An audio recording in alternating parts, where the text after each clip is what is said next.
cross the Ivory Plains. You cross the gigantic chasm of the with the dead bridge. You pass the endless houses. This apocalyptic, landscape of one house after the other, like in Fallout 3, probably. And when we see our heroes for the first time, there is this purple glow in the air, so everything is tinted in this violet hue, and you can see over ash dunes far in the distance. There is these like turning black cubes that signify the Black City proper. Between you and the Black City, you can see these gigantic floating portals in the air. And before that is like a brutalist building that on the map that you found is indicated as the Dark Hospital. And before that, where you are approaching now, is the Last Camp. The Last Camp is, you can see caravans from, all over the UVG, symbols of the cat lords of the Violet City, porcelain walkers, and so forth. There's a weird, like, quiet atmosphere over these ash dunes. There are like glowing dust particles falling slowly, and everything has a slightly surreal touch. There's one thing that is a bit more homely. I mean, there are these burnt out ruins with alcoves and people hiding there from the radiation. But the homely thing is a plasteel replica of the behemoth shell, slightly smaller than the original. And it has the, Nida will remember this, and Saffron probably as well. It has this kind of maze of light before it, indicating that it belongs to the satraps. And you have found a map on the back, tattooed on the back of an avatar, and you're pretty sure that this is the Spectrum Embassy. So I have a couple of questions for you guys, but when our caravan enters, the porcelain walker, the bone wagon, obviously the Redlander truck, and the dwarven auto wagon. When we see our characters for the first time on screen, what are they doing and how do they look like? So let's start with the longest member of the caravan, Nida. Where would you be, and could you describe your character? Sure. I'm riding shotgun in the Redlander truck. Mm-hmm. It's on the para radio, and Vigo has it on, and it's playing some song, and I don't know who came up with these lyrics, but it's something like "When the moon hits your eye like a big pizza pie." I mean, who would have come up with something that silly? And what even is a pizza pie? But Vigo, as usual, is smoking, and Nida has a gun at the ready, satrap radiant gun, and she's still wearing her cloak. Her hair is a little bit lighter because of all the sun. Her skin is darker because of all the sun. She looks more weathered. It's a hard life, and she's obviously had a lot of very hard days. Mm-hmm. but she's still smiling and tapping her toe along with this ridiculous song. And, every once in a while, Vigo will offer whatever he's smoking. And sometimes she takes it and sometimes she doesn't. Mm-hmm. But she's just basically riding along, listening to the music. And there's also your cat. Ajax. Ajax is currently actually sleeping in my lap, curled up. His tail flips every so often. Mm-hmm. And you have to be careful for the tail because it does have this serpent. Yeah. It's a serpent tail with narcotic darts. Yeah. Narcotic darts. And Vigo, just to round this up, is this dark figure with chains around his body, like blackened eyes, very pale face, probably with a joint in his mouth, also slowly nodding to the music. And then we have Saffron. Is Saffron close to the body, preparing it for the ritual? I think the preparation part is kind of done at this point, or as done as Saffron can be. And so I think we see Saffron is kind of leaning out of, like, I'm imagining one of the trucks, and there's like the bed in the back. The body is in one corner of the bed, and there's one of the like little utility windows in the side of the bed, like the covers pulled up.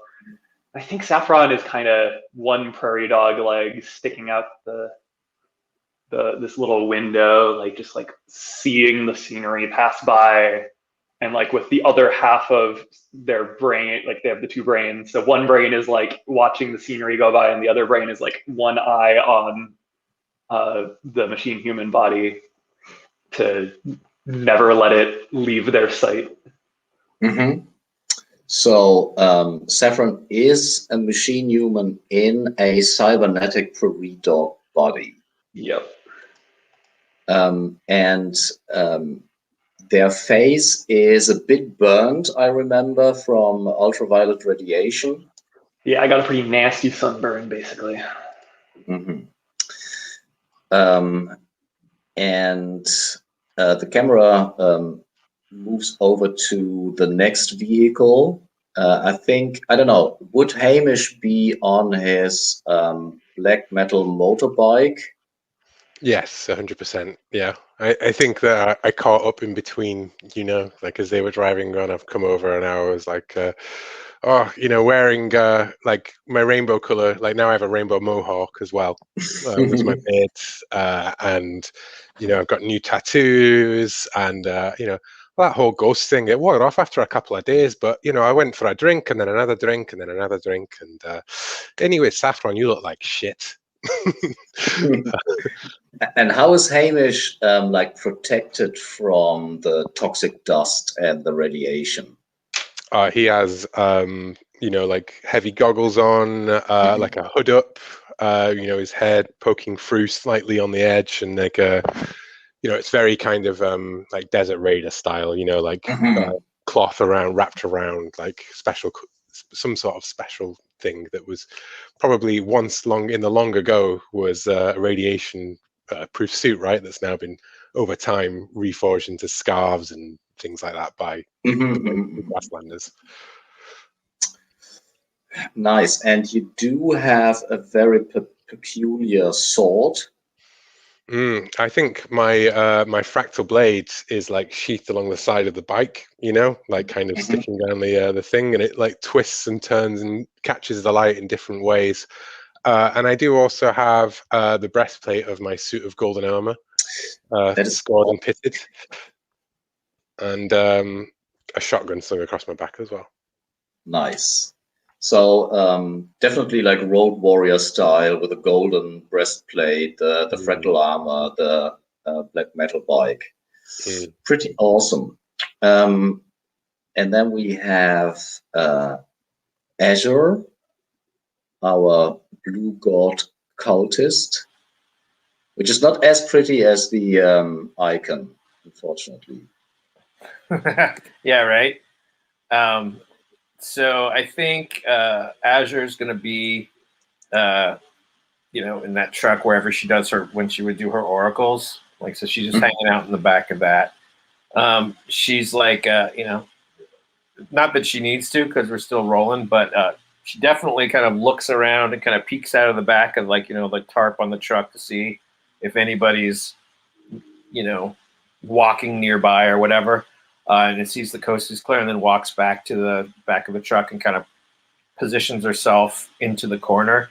And then she pulls this scroll kind of thing out of her jacket or something. Or I don't know, maybe it's like a friggin' little tiny iPad thingy. But she accesses it, she opens it up or accesses it somehow. And it's actually like a drawing of that obelisk thing where everything's going down. That's not a map of the Black City, but it is definitely, letting,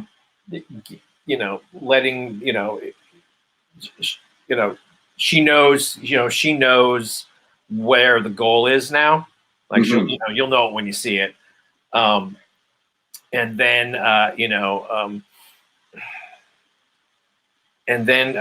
then she'll go over to she puts it away, okay, great. I know that now. She puts it away and she goes over to a small cardboard box and opens it up. And inside are all these, what do they call it? The organs? No, the wire and the salamander babies. Oh, that's true. Cataract, I think, was carrying eggs for a long time. But obviously, in the meantime, now the eggs have hatched, and you do have 6 beautiful, very peculiar-looking bone and wire salamanders. They all have their distinct individuality, depending on what kind of weird mechanism cataract has, or Flux. Or Flux's machinery has these salamanders interacted with. So one might have, I don't know, like a green glow. Another one has maybe some kind of tools sticking out of it and so forth. And Azure is also pretty bulked up or hulked out. Oh, right. I forgot. It kept on going. Do I have like a strength bonus or no? I would say increase your strength and constitution by another point. And we can see that her robes have definitely tears where it cannot contain the flesh anymore, or the muscles, to be precise. Right. Her face is still behind that shield, but now it is really like pressed against the plastic shield. It is very squarey. It has become even more I don't know, muscles, maybe not the right word, but fleshy. Do you have a symbol of your cult, or is that too secret? I have one, but it's secret. Okay. I think maybe I've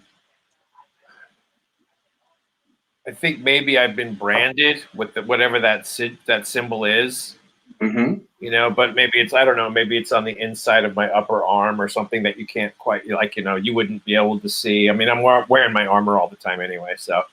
But I had the suit on before that, so it wasn't made. It's easy to hide, theoretically. Okay, and so you have this different, a bit similar to Hamish, this different kind of armor and pieces, right, put together from different places. Awesome, and last, yes, and last but not least, we have Kozue. which is our elfish mountain witch, and normally she would walk, you know, alongside the caravan. Is that also the case?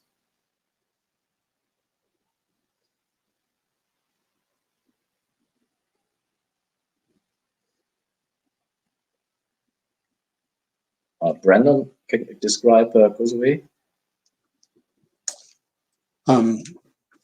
Kazooie is a mountain elf. She is small, fine-boned, slender, with slightly pointed ears, black hair. She has a vaguely Japanese look about her in her accoutrements. She is a shaman, and so she has necklaces and bracelets and all sorts of things made from bone and from carved wood and things like that. And sometimes she talks to things that aren't obviously there. She has a bottle that she carries at her waist at all times, which has her fetch, which is a part of her soul that she sends out into the spirit world to interact with unseen things. And sometimes when things are very quiet, you can hear it singing. Mm-hmm. And just checking the modifiers for, hold on a second. So let's see. Ability modifiers. It's +2 when you have 15, Abe, and +3 if you have 16. I'm sorry, for what? What's the plus? So it would be on rolls, you know, mainly on the tables. So if you re-roll on any of the UVG tables, then you would get a modifier. Oh, okay. And do I get an increase in hit points? No. Okay, cool. Just checking. Okay, so when you arrive at the last camp, there's this barrier made out of petrified wood and you know, earth, radiation blasted earth. There are these alcoves of ruined buildings. There are the caravans that I have described. There are also people who seem to live here for quite a while, and they have built some makeshift protection shelters, you know, made from the shells of animals or some plastic tarp and so forth. And then you can see some official looking guard type people. They have these brown thick leather coats, not coats. They look a little bit like the Terminators in this what was the movie about the nuclear catastrophe, Chernobyl. The Terminator, like the ones that removed all the rubble from the reactor core. So they have this thick protection, leather protection, and they do have the letters QOC painted on their uniforms. And one of them is approaching the first auto wagon, which is obviously where Nida sits. And he positions himself, you know, next to the window.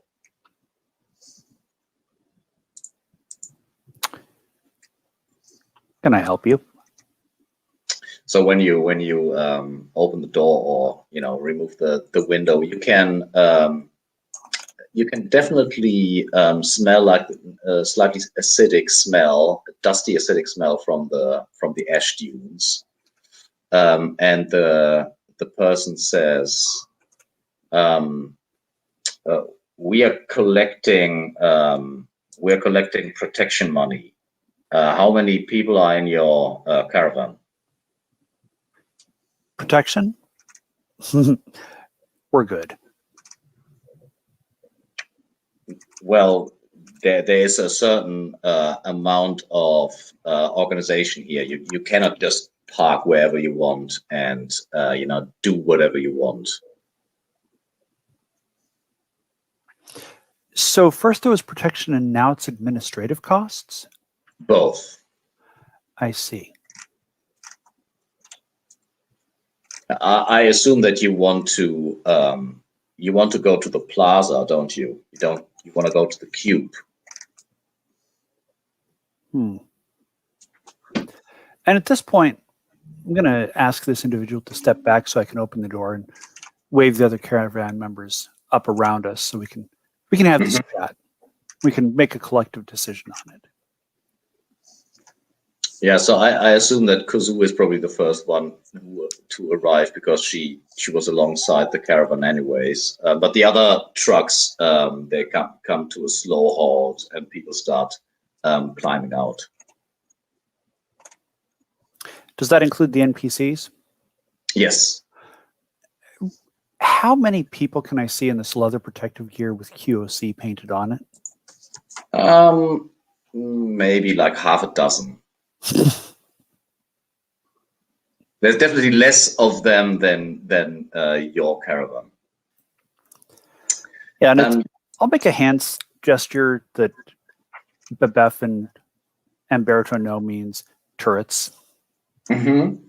Bebef mounts the turret and points it at the guy.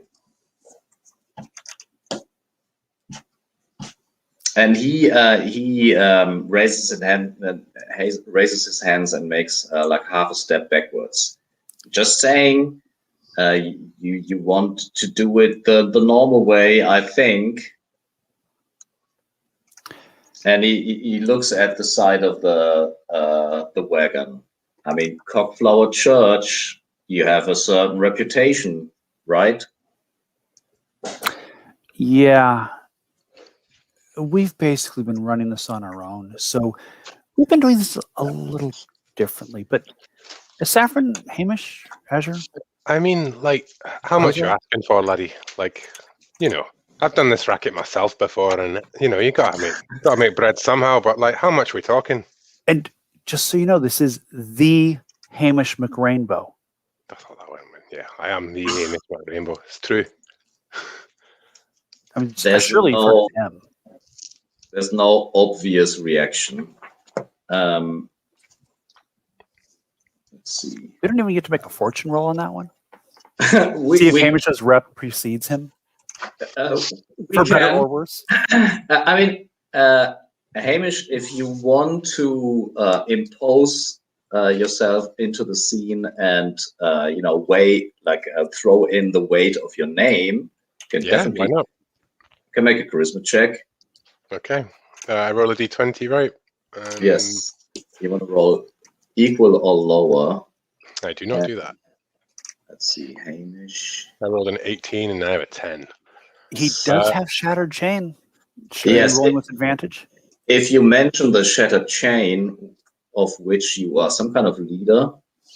I think I just, like long association delivering, but mainly just using their resources to stay one step ahead of the authorities. Okay. Still a failure though. So he says, okay, so you are paying Hamish, and so the price would be, hold on a second,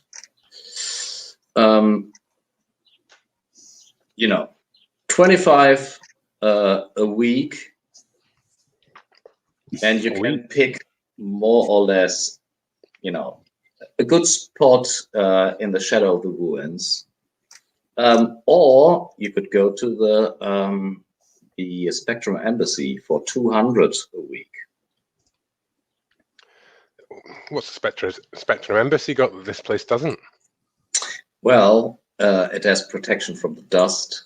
protection from the radiation. Pretty good music. All the important people are there. I guess Hamish McRainbow wants to be there as well.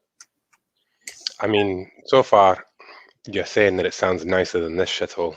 So, yeah, let's go to... What do you reckon, guys? Spectrum Embassy? Seems like a better place than this. I'm just saying maybe I should have asked how much you wanted first, because, 25 a week?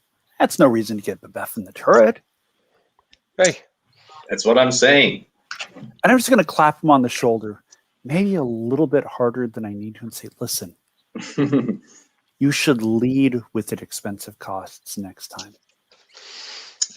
Making sure that he can see the sniper rifle under my cloak, the pistols on each hip,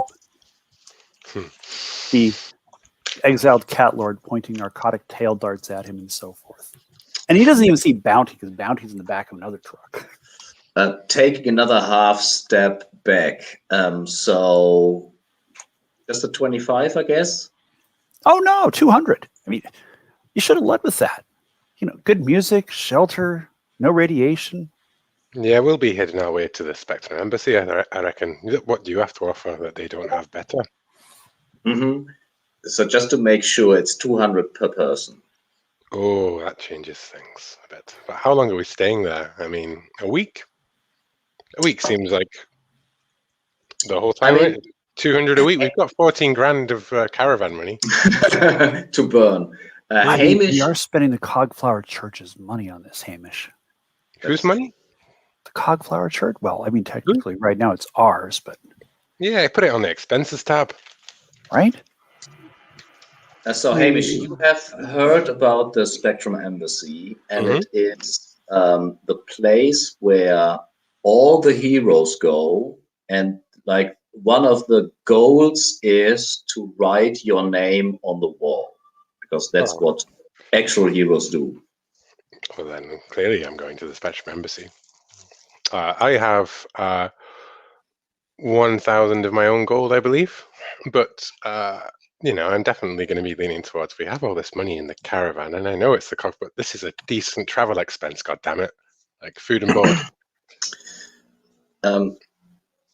So, Kozue, while you are standing next to the talking people, there's something weird. I mean, there's a lot of weird things. The portals that you see, the fact that the city seems to be consisting out of this constantly changing cubes, black cubes, that even send tendrils to the portals. But the actual weird thing is, in the corner of your eye, and always in the corner of your eye, regardless of how you turn it, there are these glyphs, glowing glyphs in the air of the Black City alphabet, which seem to hint at something, but you can't ever focus on them.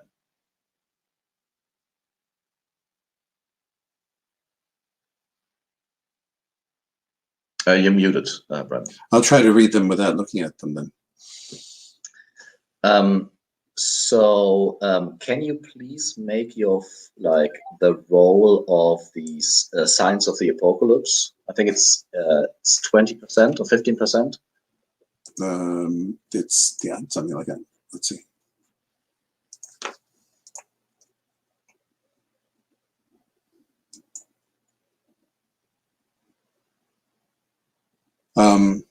No.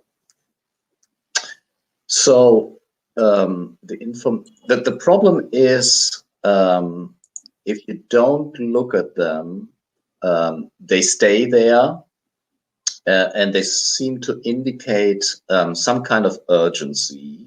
It's just that, and you do know that it has to do something with the impending apocalypse. You just can't interpret them, which is the most frustrating thing. I'll sit down and let my fetch out. Mm-hmm. And see if it can read them where my eyes can't. So let's see. This is a miracle, I think. Yes. Where's Kazooie? Oh, I have on the old PCs tab. Hold on a second.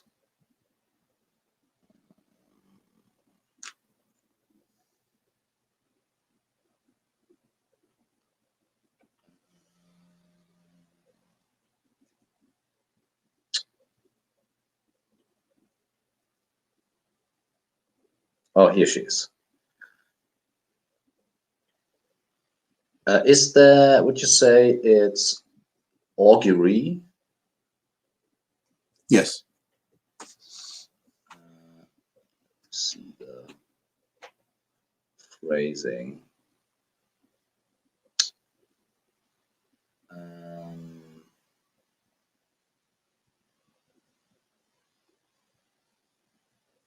So that would require an hour of your time. Would you sit down in front of the like in the dust for an hour? Or you can also speed the process up, but it would cost more. I think because it is completely your phrasing, it would just cost 1 HP, and if you do it quicker, it would be a D3. I don't want to hold the caravan up. I will do a D3. Mm-hmm. Can any of us see Kozue acting a little different than normal? I mean, is this different than normal for Kozue? Well, I mean, she sits down in the middle of the camp while you are about to check in the embassy. Hi, Kat. So yeah, you would see that there's something going on. I mean, my reaction would be, if I can see Kozue doing something different, is to say, do we need to take a moment? I mean, because, usually when you're doing something, you're not doing something for no reason, and it's usually a decent to really important reason. Oh, yes, I'm sorry. I should have said something, but you were having a discussion and I didn't want to interrupt. There are glyphs in the Black Cities language, which I am trying to read, but they flit away from vision when I look at them. And so I'm going to send my fetch out and do a divination in order to try to interpret them. But it might take some time, maybe an hour or so, to do it properly. I'm sure we can sit here for an hour. It's only an hour. All right. Well, that would be very kind. So I will do that then. Mm-hmm. And the others, I don't know, Hamish and Saffron and Azure, do you gather around her? Do you already check in the embassy? I mean, Hamish is definitely going to try and get to the embassy. He's not very patient, and when there's comfort and luxury awaiting. Yeah, I mean, it's my grand finale, so what the hell, Okay. And Saffron? I'd probably stay back with Nida and Kozue. Mm-hmm. I'm not in a huge rush of creature comforts were never much of Saffron's motivation. So Just change bodies, right?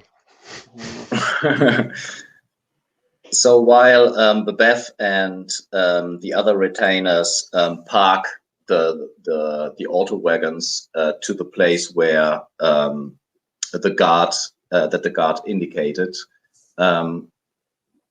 Kazooie, how does it look like when you perform the augury in this case?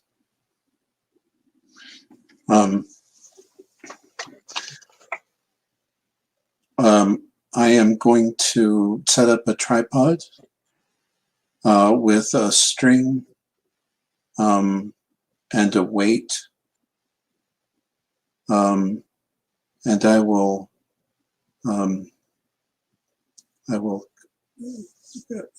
scrape the dust underneath the middle of the tripod so it's all So it's flat, Mhm. and the end of the tripod weight I will dip in a little pot of tarry ink, and then I'll set it in the. I will chalk a triangle, create a triangle, and a circle within the triangle, and then have the weight point to the center. And then I will let my fetch out, and I will focus on the weight in the middle, and will it to move, and see what it traces. Oh, and you will see the symbol then painted into the sand with a black, what was it, tar? It's an ink made from boiling down the leaves of the shrub that's found on the near moon. It's basically a very magically responsive kind of ink. It's just it saves it's less chancy than using ordinary materials. So while Kazu is preparing the ritual, Hamish, Saffron, and Hamish and Azure, you stand before the behemoth shell, which is not as big as the real one. You can see that it is made from plasteel, which I think it's like plastic steel. It has this like maze of light before the entrance, which is also a bit smaller, and there is one of these QOD personnel that collects the fee. Okay. Leading you through the maze, and when you get to the big entrance hall, you can hear like music, and I want to say you have heard that the owner of the Fading Light Diner, which is the Fading Light Diner, is like I think like neon letters over one corner of the entrance hall. You know that the owner is Aris Max, and he's referred to as a techno shaman or shaman. Do you think that has any relation to the music that is playing? Yes, I do totally. It's techno music, 100%. Like, Yeah, with like shamanic chanting, like burst into it, and like the people there all like do it in sync together while it's going like. It is definitely like it is a bit muted, so it seems to like the actual music must come from some cellar or like something below the basement. But the music is so loud that the people are even nodding their heads in the diner. The diner itself has it's like this cavernous space with like white walls. And Hamish, you do see, the names of really famous adventurers scratched into the ceiling and the walls. It is like as soon as you enter the diner, which is separated from the rest of the entrance hall by these what's it called, like plastic sheets that hang from the ceiling. Pass through these. It's steamy. It's really, really crowded. There's a lot of talk going on in different languages, but there's a clear path to the bar. Straight up to the bar. We've paid for everyone, right? At this point, I'd like to. The guy at the front, we paid for the thing. I just take 2,000 of the caravan's gold. Mhm. If we're looking at 200 each, it's 1,200. We've got at least 4 NPCs, right? Mhm. So 2,000 seems like an easy way to just skip over the actual hard maths, right? Nice. And Hamish definitely didn't ask for permission before taking this money from the stash. Thinks he's doing everyone a favor, right? Yeah, he buys everyone and goes into the bar and leans over at Azure and goes,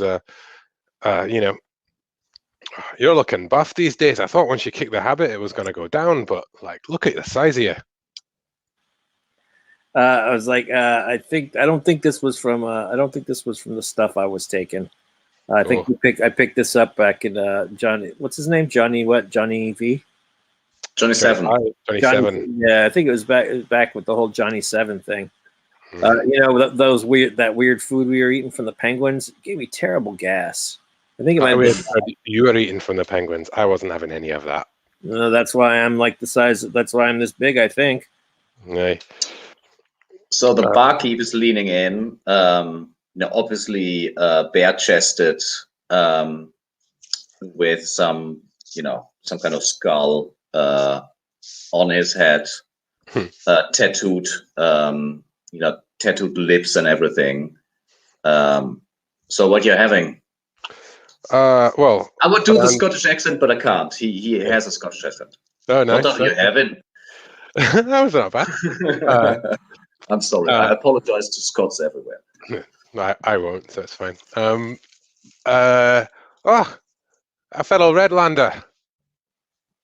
Aye. You got any of Are the you? old? I'm Hamish McRainbow, mate. No way. The beard, the mohawk. Of course. Who else could it be? You know, it's me.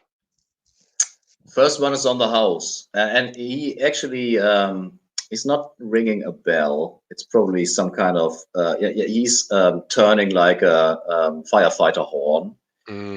It's on the house. Hamish McRainbow's in the house, and yay! People are celebrating. Yeah. Lean round to the bar, like grab Azure's hand, hold it up in the air, like hey, and then go to greet my adoring public and wrangle more beers and things throughout the evening of celebration. Nice. We turn back to Kozue. So your fetch is flying out, and it's only visible to your eyes, I think. You're muted again. If you can see spirits, you see it. It looks like a Chinese dragon. And the pendulum is starting to move, and it is like painting these symbols onto the ground. The glyph, not a symbol. And what the glyph tells you is not the glyph has a certain, as I said, like presence of urgency. It doesn't indicate the time, but it indicates the place, and it spells out a black obelisk. All right. Well, I guess that's where I'm going to have to go. How does it affect you? Like, where do the 3 HP go? Well, it's just the one, but sorry. It's she just looks a little drawn. The fetch is sending out the fetch is heavy work, and so she looks tired when she finally packs everything up and scuffs out the patterns. And so black obelisk,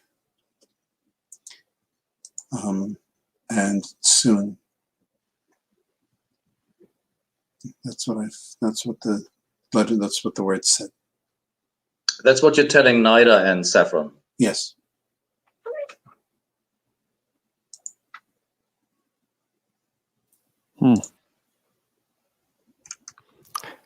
And pray tell, why do we need what's there? What's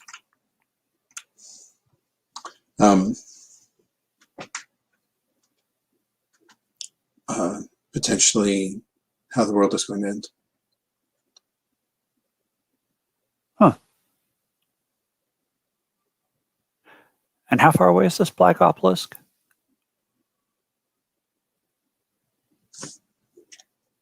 I mean, do we walk there now, or do we need to get the rest of the party?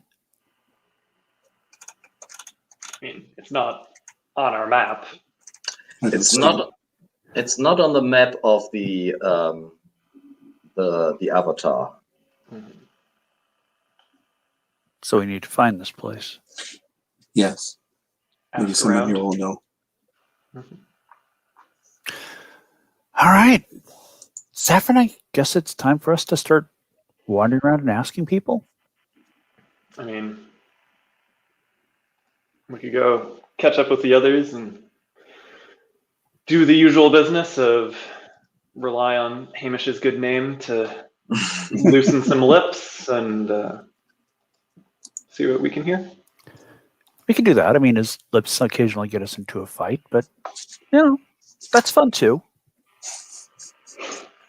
A day out of the dust and sun might be nice.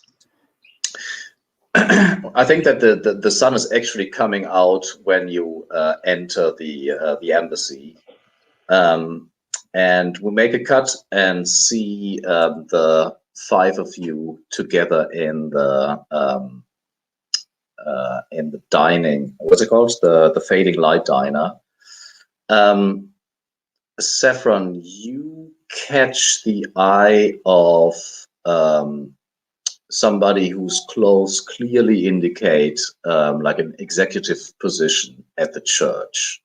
And she looks over and, half waves.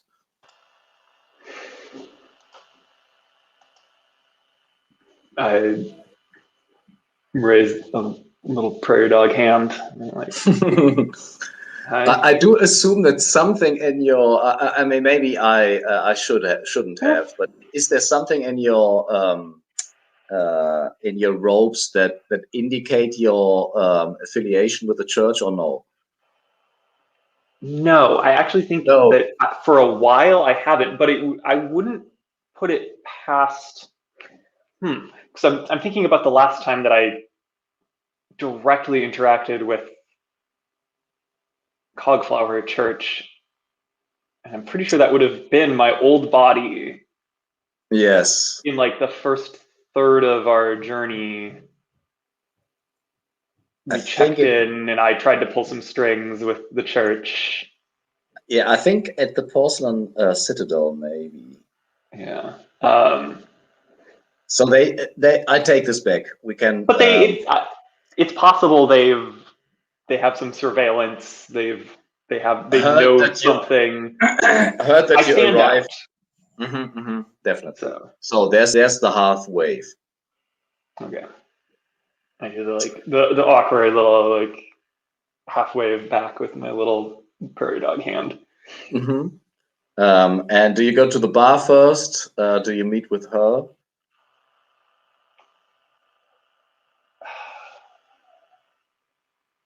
I mean, I think I kind of intentionally leave them hanging just a little bit of like, okay, if you want to talk to me, come talk to me. But if they don't approach, I'll excuse myself and go over to be like, hey, what do I know you? You're clearly affiliated. I'm Bedina Circo Langolo, and I represent the church. May your pockets be full of cash.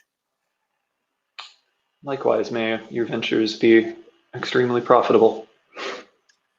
We have waited for you for some time now. The caravan took a bit longer than we expected.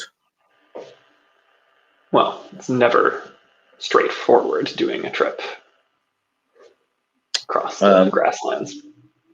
she takes out one of these boards and she says, well, there was a detour at the Three Sticks. What about it? A month. We were on no particular schedule, but Well, the profits that you could have made in a more civilized area say otherwise.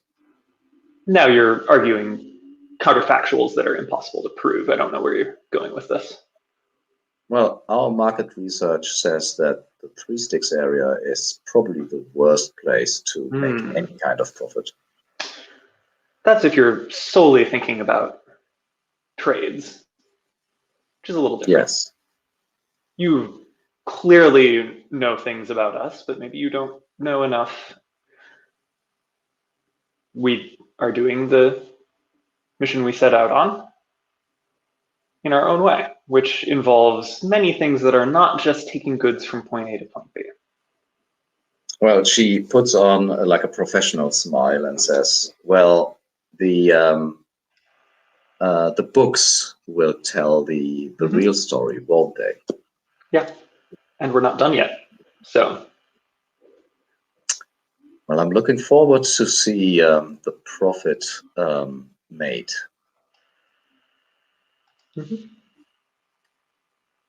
And she, she bows and says, "Well, I'm here. I'm not going anywhere." fine. I'm just like very matter of fact. I'm like, okay, I didn't. Saffron is also very confident because the books look pretty good. I mean, Yeah, it's like minus the part where you randomly subtracted money. yeah, expenses. It looked good when Brother Methuselah was cooking the books. I don't know who did it afterwards. Yeah, a little white collar crime, never actually gets prosecuted. How would you like to spend your week at the Spectrum Embassy? You can obviously ask around. I would assume Hamish will go partying, carousing. Yeah, and writing his name on the wall. And in fact, encouraging everybody else to write his name on the wall as well. Well, you know the famous carousing tables. It can go really badly, but it could also be super beneficial. I think so far it's only been beneficial. I remember Azure. Yeah, mine was less than. Yeah, well, I mean, clearly Hamish only remembers what happened to Hamish. So. That's true. Saffron, do you have to still finish the preparations?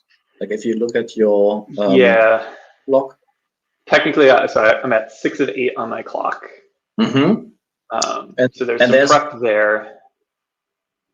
We could definitely take one with a week of preparations at the Spectrum Embassy. How would you? Oh, go on. I was going to say the other open thing I wanted to maybe take care of is my UV sunburn that's tremendously dragging down my dexterity and my charisma, which are already my dump stats. So I think if you stay in the embassy and don't go out, it will. You won't be in the radiation anyways, and it will heal. The reason why it didn't heal in the last 3 weeks is you were out in the open. Okay, so throwing money at the problem and staying in the embassy is resolving that one. Okay. Yeah, so I'd probably be doing some sort of prep work, study work.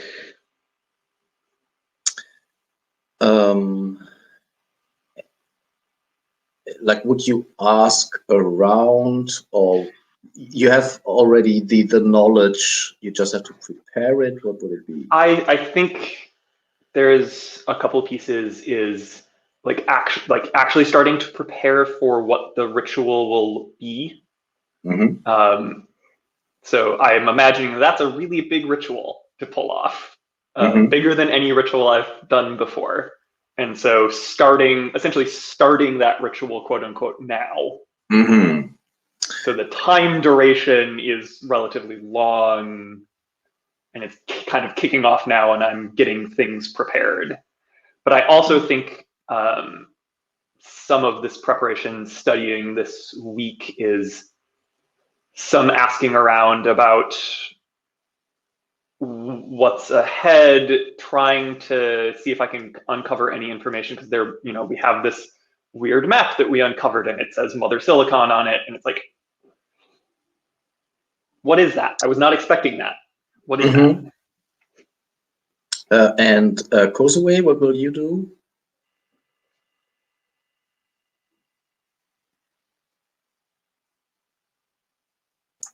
I'm going to inquire about the Black Obelisk. Mm-hmm. See whether or not I can locate it, if anyone can help me as to where it might be located. And Nida, what's your plan for the week? You're staying there in a week. You could carouse with Hamish. You could obviously inquire about the, what lies ahead. You could try to contact the Legion. I mean,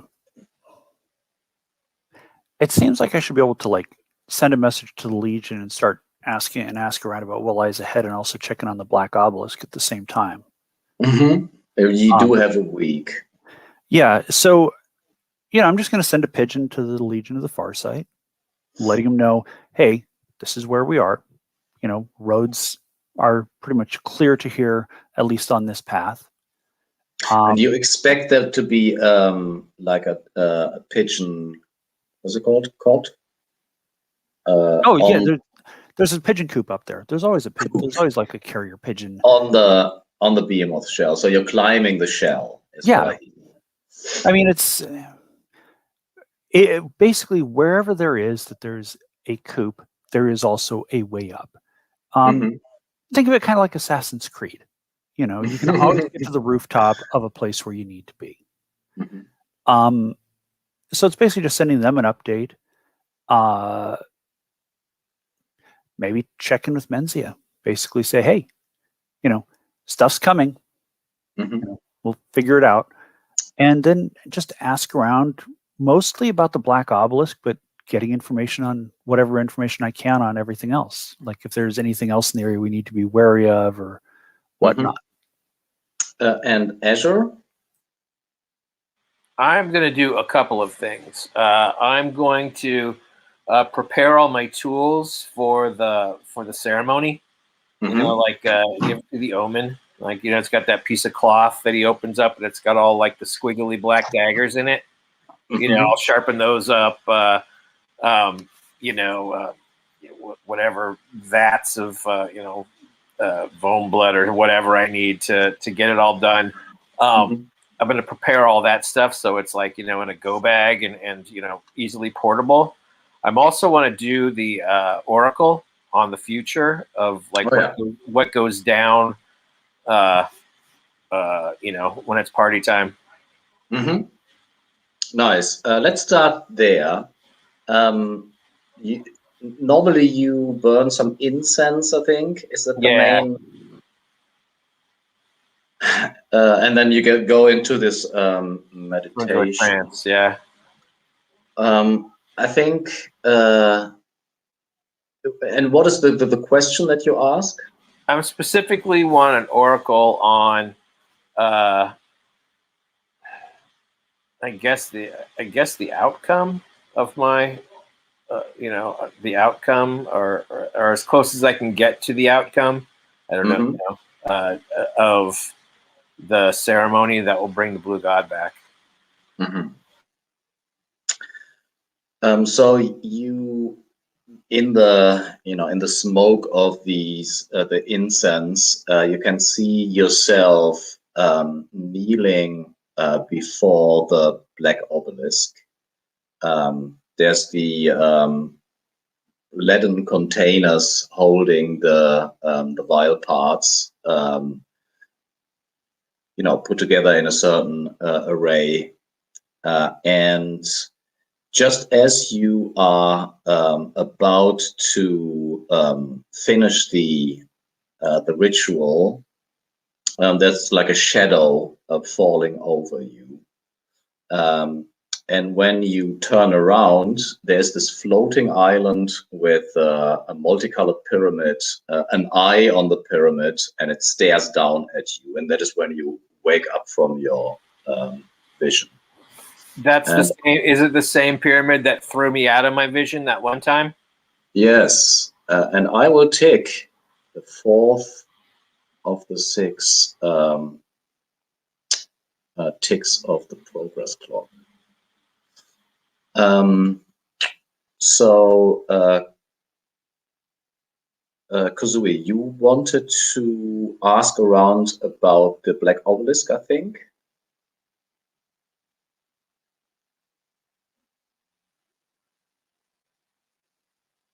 Brandon? You muted. I'm sorry. That's no worries.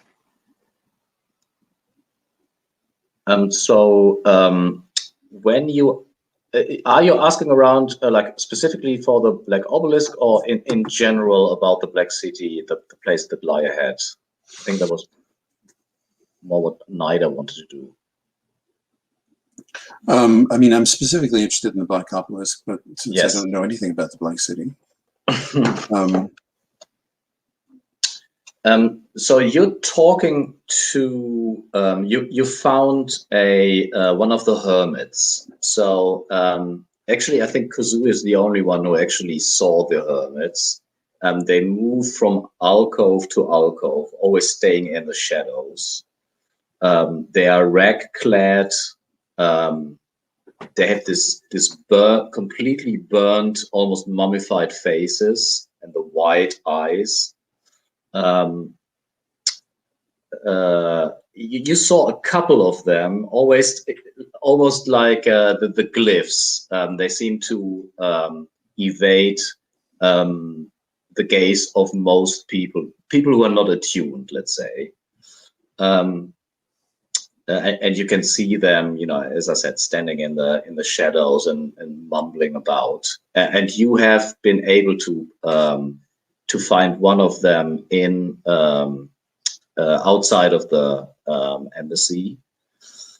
And can you roll a d6 to see which one it is? One of the 6 hermits.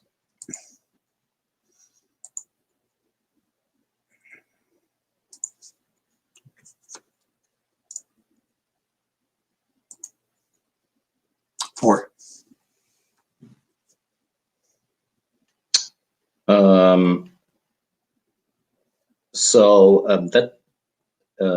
That person looks as I described them, and she leans into you and she says, "The Black Obelisk,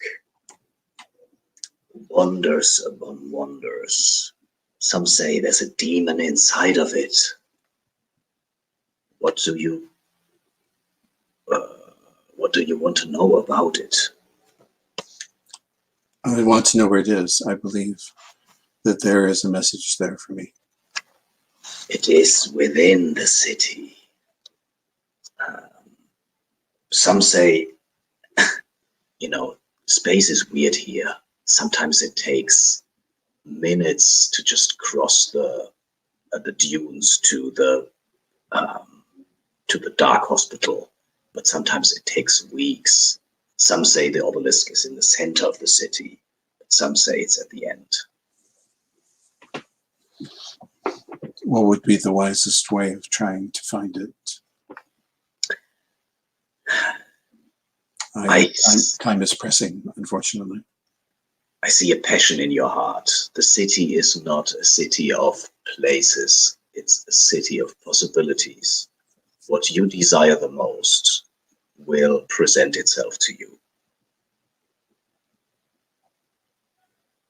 I understand. And then she says, "Give my regards to Mada." I will. Thank you. And Nida, you climb up the behemoth shell, and on top there is indeed a pigeon coop. And Austin's is standing there, already removing like some kind of message from one of the pigeons. It's a nice view up here. And he sighs, and he wordlessly hands over a message. Oh, this should be fun. Your body language says everything. And I'll open it up. And it just says, Azure is a blue cultist.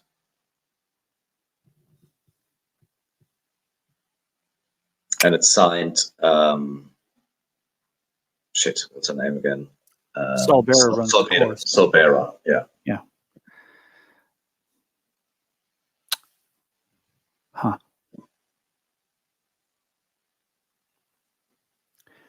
Okay. What we do?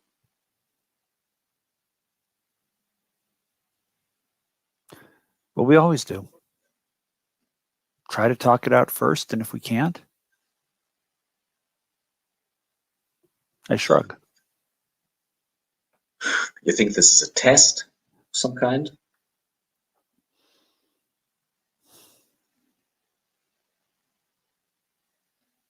I mean, there's not many legionnaires who are sent directly to the Black City. No, there aren't. But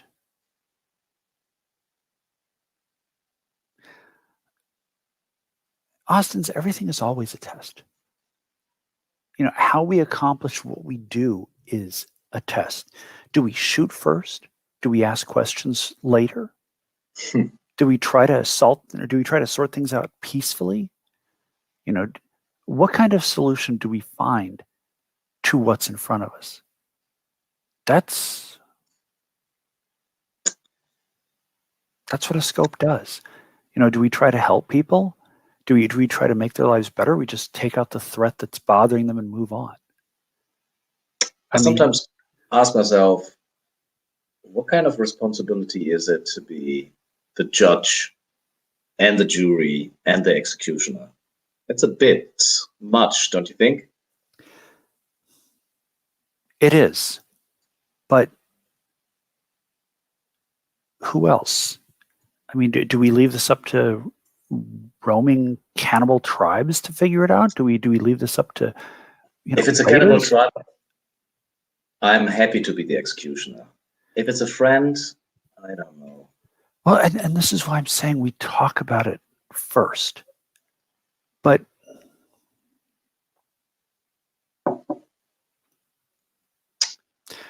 I mean, you're looking at this as a problem, and I'm looking at this as a possibility. Have we ever recruited a blue cultist to be a scope before? Pretty sure we don't. You see, we could do something that no one has done. Smash cut to Azure. Before you wake up from your vision, you've seen exactly that discussion that they're having. Mm-hmm. Oh. That's not good. What do you do? I am going to have to Are there any blue cultists in the Black City that I could reach out to like a local union? Local union. Definitely, there will definitely be blue cultists in the Black City. There might be even blue cultists in the last camp if you're looking for them. Okay, great. But is the plan like to steal Hamish bike and just drive to the Black City? You don't have to steal the bike. You could steal the truck, but I mean, walking will not do. Time is of the essence. And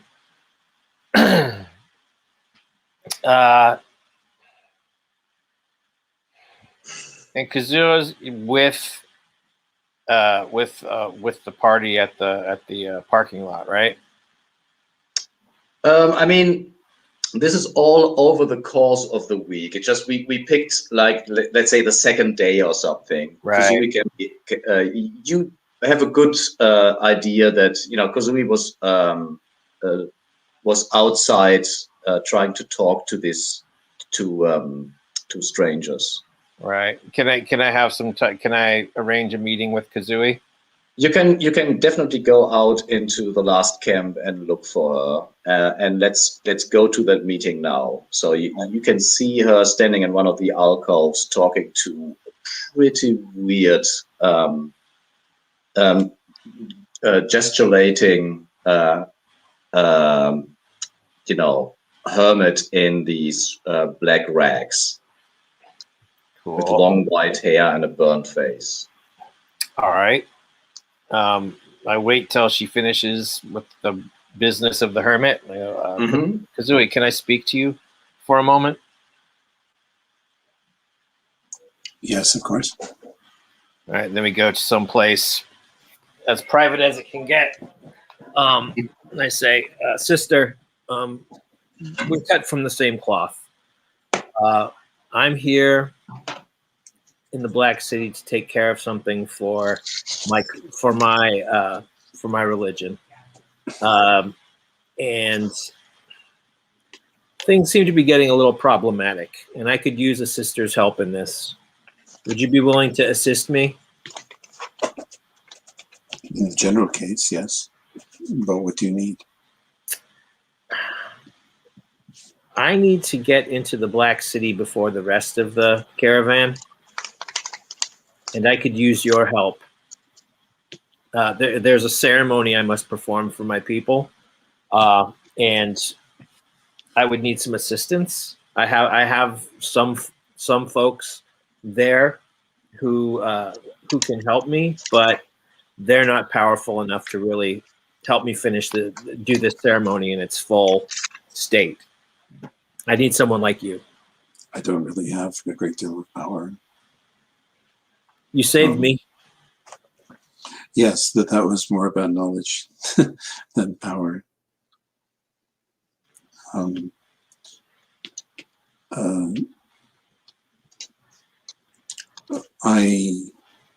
happy to go into the Black City, although I don't necessarily have the means to traverse it, and I understand it's a very strange place with regards to space.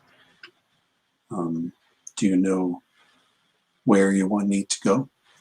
Yes, I do. Well, then it should be findable. I need to go to the Black Obelisk. I think the answer that I'm looking for is there. So I reach into my coat and I pull out that tablet thing and I power it up and I show it to her, and it's the drawing of the Black Obelisk. And I need to go there too. Oh. Well, then I guess we just need a conveyance, unless you're willing to walk, but that might be a long walk. I think that's where we go to steal something. So what do you steal? I mean, you can definitely look around the last camp, there are all kinds of animals, camels, satrap, foam beasts, but there are auto wagons and floating barges and prismatic walkers. What's the I mean, the least. I want to say the fastest is Hamish motorcycle. Okay, great. Awesome. Okay. I mean, there is a speed demon, but it is a demon.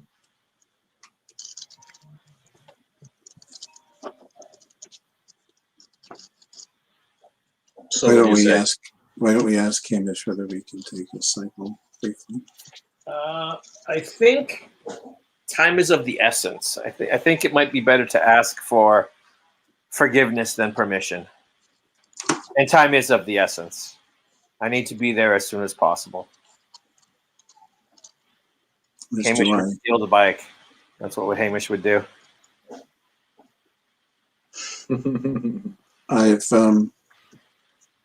I don't know. The people in the caravan have trusted me with all sorts of things because I have been trustworthy. I wouldn't desire to steal it. Well, you do see the speed demon, as I said. It's. I mean, this is taking place over the course of the week, right? Yes. I'm 100% happy for for this conversation to take place, and then Azure slumps her shoulders, and then Hamish staggers back in after throwing up down the road somewhere, and maybe Kazooie says, "Hamish, can we borrow your bike?" And Yes. Hamish goes, "Yeah," and just walks in. That's fine. I feel better now. All right, great, cool. So we can you drive it? Yeah, sure. Good. Okay, so we see Azure, hunched over the bike, and Kazooie probably holding onto her. Yeah, holding on for dear life. And then we just see them disappearing into the purple haze with the dust of the ash dunes leading a trail behind the bike. But we follow Hamish back into the fading light diner with it's probably some kind of drinking horn filled with God knows what. And we actually follow him there's the train spotting camera on Hamish head where he tumbles down the stairs down into the basement.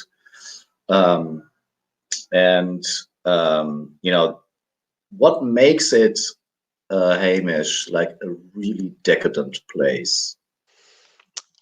I mean, it is just this is a techno shaman.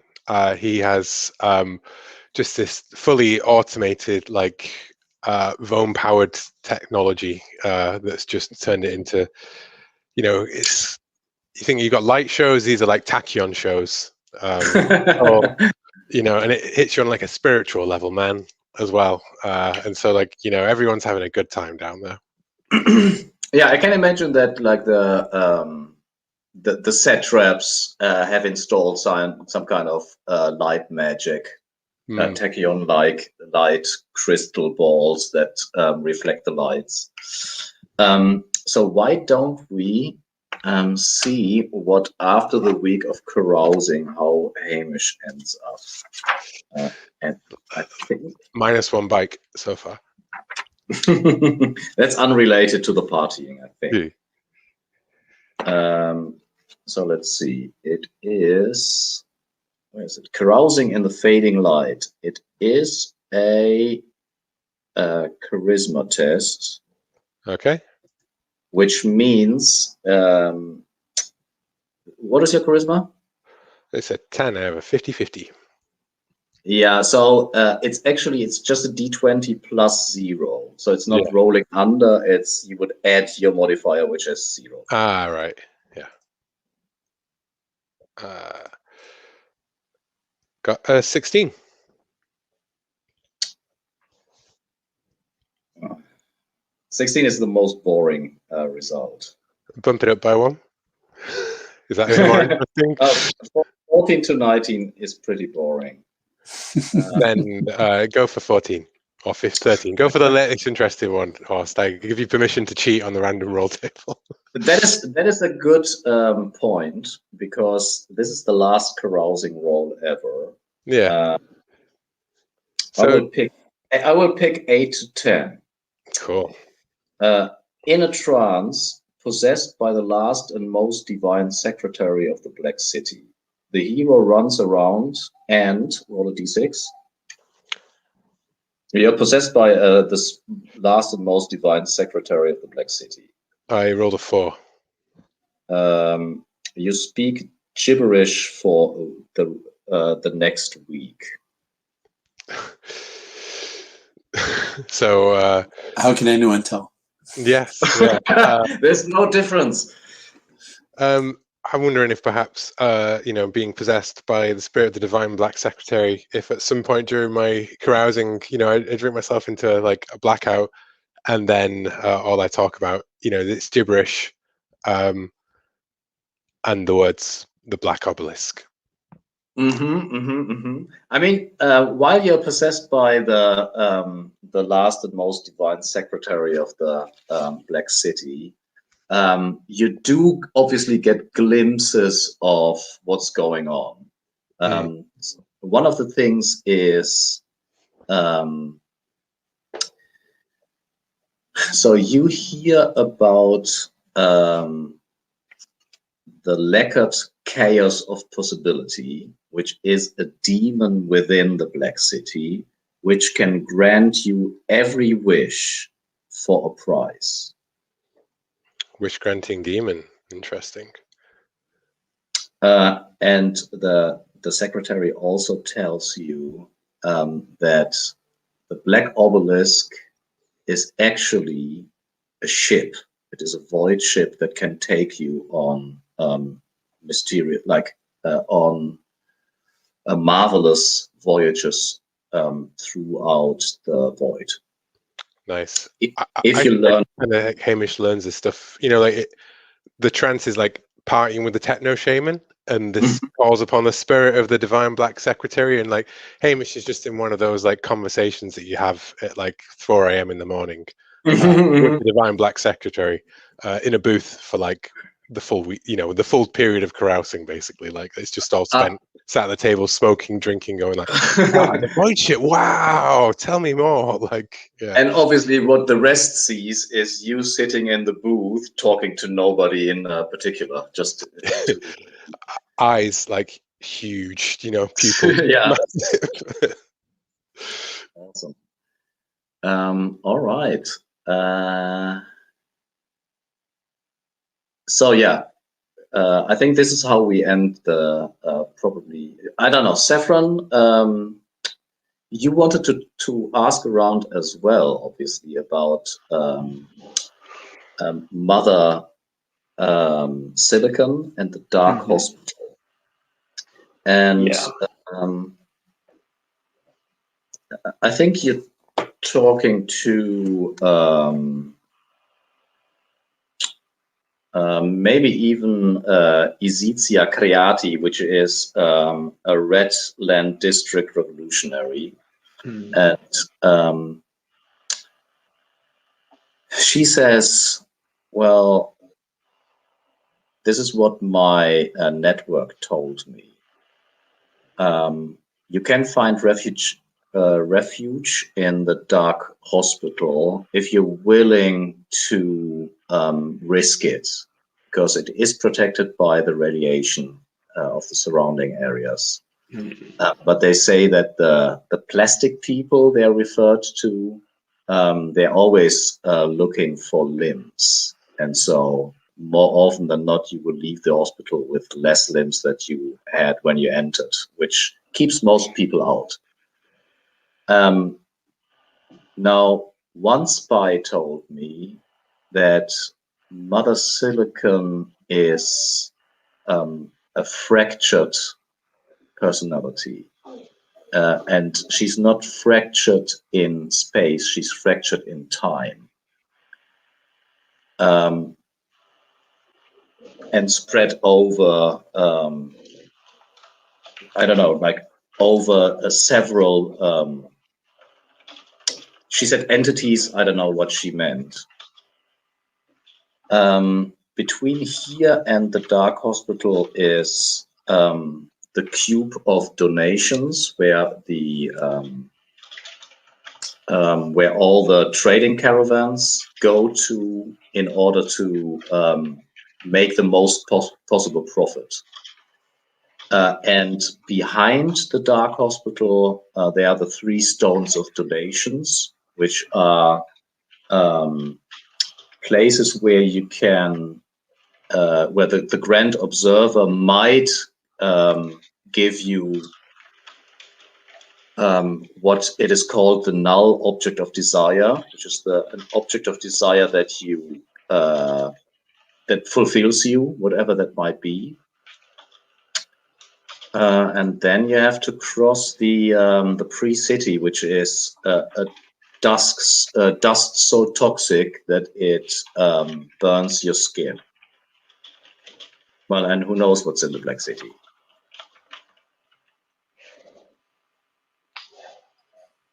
It's a lot to think about and plan for, but thank you. You're very welcome, and good luck. Same to you, with whatever your goals are here. She smiles and like opens like a coat, and there's like this dynamite, you know, dynamite inside of it, and closes it again, and winks.